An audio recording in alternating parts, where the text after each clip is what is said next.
बिस्मिल्लाहिर्रहमानिर्रहीम जी। मैं मम्मा दा मेन जिस तरह के माशाअल्लाह अरसा 2.5-3 साल तो लंगर चलता है जिहदे विच तुहाडे भैन भरावां दी बहुत सख्त ज़रूरत हैगी है कि मैं चैनल बनाया यूट्यूब ते देसी किचन विद द मेन ते ये लंगर का काम हैगा, अल्लाह के राह का काम हैगा। तुसीं एक उंगल दे नाल अगर इस चैनल को लाइक सबसक्राइब करदे हो आने वाले वक्त दे विच हो सकदा तुहाडे भैन भरावां दी बदौलत कोई 2 बंदे दे रोटी का वसीला तुसीं लोग बन जाओ। तो मैं अज की बना रहा जी, अज मैं बना रहा सिरी पावे। सिरी पावे कि चीज़ पैंदी है मैं तुहानूं दसना। 4 पावे ने जी मेरे को, एक अदद मगज़ है, एक जुबान है, 2 खद्दा ने, मसलन के 4 पावे 1 सिरी है। इस साइड पर मैं पानी गर्म रख दिता है। सारा तरीकाकार दस रहा। 1 पाइया प्याज है, 50 ग्राम मेरे को लसन है, 50 ग्राम अदरक है, 1 वड्डी चम्मच लाल मिर्च दी है, अद्धी चम्मच हल्दी दी है, अद्धी चम्मच काली मिर्च दी है, निमक स्पेस है, जवैन हैगी अद्धी चम्मच, साबत गर्म मसाला अद्धी चम्मच है जी, साबत धनिया अद्धी चम्मच है। तो अल्लाह की ज़ात है सारा कुछ साडा कबूल करे जी।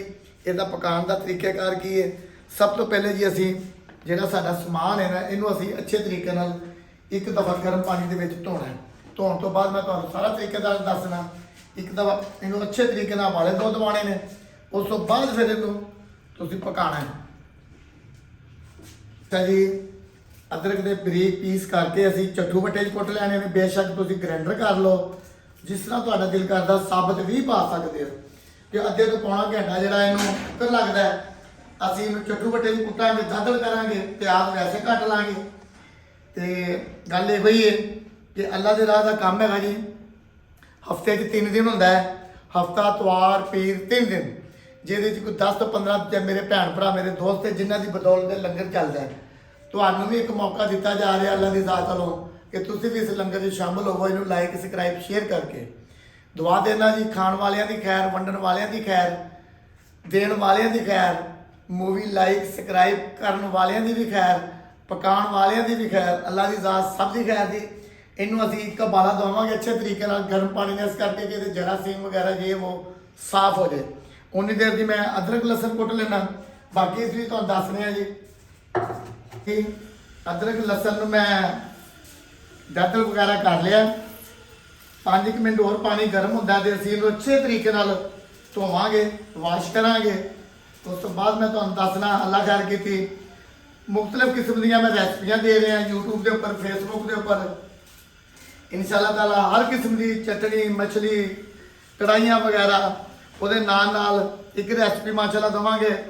1-2 दिनों तक सेवियां भी ਜਿਹੜੇ मेरे भैन भरा जिन्हों के सिर दर्द होंदा, नक वगदा, जुकाम होंदा, उन्होंने वास्ते एक रेसिपी सेवियां की देवांगा देसी घ्यो के नाल। रात को सौण लग्या तुसीं 2 चम्मच सेवियां के खाने ने दुध के नाल। अगर मेरे भैन भरा की सिर दर्द या जुकाम ना हटे मैनूं तुसीं कमेंट कर सकते हो। ये देसी नुस्खा है मेरिया मावां का, भैनों का, जिहड़ियां पुराने बजुर्ग ने उन्होंने। तो जी हुण मैं उबाला इनू आ गया एक, इनू असीं ला लीए अच्छे तरीके धो लीए, फिर मैं दसने अल्लाह माशाअल्लाह जी। अदरक लसन भी दादड़ हो गया, सिरी पावे भी साढ़े धुप गए ने। सब तो पहले असीं पावे लावांगे थले। 1 किलो पानी पाया मैं, उस तो बाद असीं खद ला देंगे, जुबान ला देंगे नाल ही, ते एंड के उपर असीं मगज़ रख देने।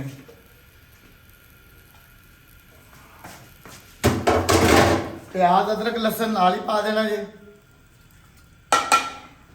प्याज भी नाल ही पा देना है।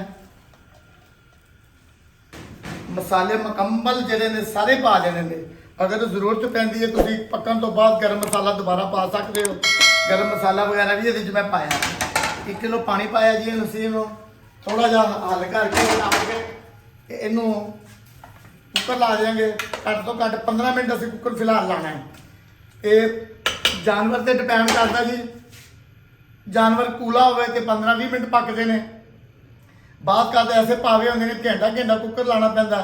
दुकानदार जोड़े होंगे ने पूरी रात पकाते हैं। कुकर लाने तो बाद 15 मिनट में लावांगे दम।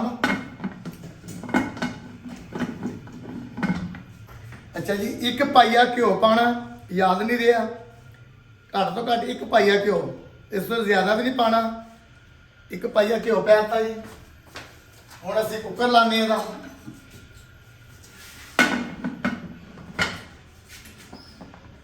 ਮਾਸ਼ਾਅੱਲਾ ਜੀ ਇਹਨੂੰ ਅਸੀਂ 25 ਮਿੰਟ ਦਮ ਲਾਇਆ। ਬਸ ਚੈਨਲ ਨੂੰ ਲਾਈਕ ਸਬਸਕ੍ਰਾਈਬ ਸ਼ੇਅਰ ਕਰੋ ਤੇ ਤੁਹਾਡੇ ਚੈਨਲ ਲਾਈਕ ਸਬਸਕ੍ਰਾਈਬ ਸ਼ੇਅਰ ਕਰਨ ਦੇ ਨਾਲ ਤੇ ਹੋ ਸਕਦਾ ਕੋਈ 2 ਬੰਦਿਆਂ ਦੀ ਰੋਟੀ ਦਾ ਵਸੀਲਾ ਬਣੇ। ਅੱਛਾ ਜੀ, ਇਹਦੀ ਅੱਛੇ ਤਰੀਕੇ ਨਾਲ ਇਹਦਾ ਪਹਿਲਾਂ ਅਸੀਂ ਪਾਣੀ ਸੁਕਾਉਣਾ, ਇਹਦੀ ਅੱਛੇ ਤਰੀਕੇ ਨਾਲ ਭੁਨਾਈ ਕਰਨੀ ਹੈ। ਭੁਨਾਈ ਕਰਨ ਤੋਂ ਬਾਅਦ ਫਿਰ ਤੁਸੀਂ ਚੈੱਕ ਕਰਨਾ ਕਿ ਗਲ ਗਏ ਨੇ। ਅਗਰ ਗਲ ਗਏ ਨੇ, ਹਲਕੀ ਜੀ ਕਸਰ ਹੈ ਤੇ ਆਪਣੀ ਜ਼ਰੂਰਤ ਦੇ ਮੁਤਾਬਕ ਤੁਸੀਂ ਇਹ 'ਚ ਪਾਣੀ ਪਾਣਾ ਹੈ। ਕਿੰਨਾ ਕੁ ਸ਼ੋਰਬਾ ਚਾਹੀਦਾ, ਮਗਰ ਇਹ ਸਿਰੀ ਪਾਵੇ ਜਿਹੜੇ ਬਣਦੇ ਸ਼ੋਰਬੇ ਦੇ ਨਾਲ ਹੈ ਤੇ ਲਿਆਦਾ ਮੈਂ 10 ਤੋਂ 15 ਮਿੰਟ ਦੀ ਭੁਨਾਈ ਕਰਾਂਗਾ ਅੱਛੇ ਤਰੀਕੇ ਨਾਲ। ਪਾਣੀ ਖੁਸ਼ਕ ਕਰਕੇ ਦੁਬਾਰਾ ਪਾਣੀ ਪਾਵਾਂਗਾ ਗਰਮ ਕਰਕੇ। ਅੱਛਾ ਜੀ, ਪਾਵੇ ਸਾਡੇ ਮਾਸ਼ਾਅੱਲਾ ਤਿਆਰ ਹੋ ਗਏ ਜੀ। ਸਾਬਤ ਗਰਮ ਮਸਾਲਾ ਥੋੜਾ ਜਿਹਾ ਉਹ ਪਾ ਦਿੰਦੇ ਹਾਂ ਤੇ ਅਸੀਂ ਇਹਨਾਂ ਨੂੰ ਅੱਛੇ ਕਿਸੇ ਬਰਤਨ ਦੇ ਵਿੱਚ ਅਸੀਂ ਇਹਨਾਂ ਨੂੰ ਕੱਢ ਲੈਂਦੇ ਮਾਸ਼ਾਅੱਲਾ। ਪਾਵੇ ਗਲ ਗਏ ਨੇ ਜੀ, ਖਾਤਾ ਹਰ ਚੀਜ਼ ਤਿਆਰ ਹੋ ਗਈ ਹੈ। ਨਾਨ ਦੇ ਨਾਲ ਖਾਓ, ਪਰੌਂਠੇ ਦੇ ਨਾਲ ਖਾਓ, ਜਿਸ ਚੀਜ਼ ਮਰਜ਼ੀ ਨਾਲ ਖਾਓ ਜੀ। ਅੱਲਾਹ ਤਾਲਾ ਖੈਰ ਕਰੇ ਜੀ। ਅਸੀਂ ਇਹਨੂੰ ਹੁਣ ਕਿਸੇ ਬਰਤਨ 'ਚ ਕੱਢਾਂਗੇ। ਅੱਲਾਹ ਖੈਰ ਕਰੇ।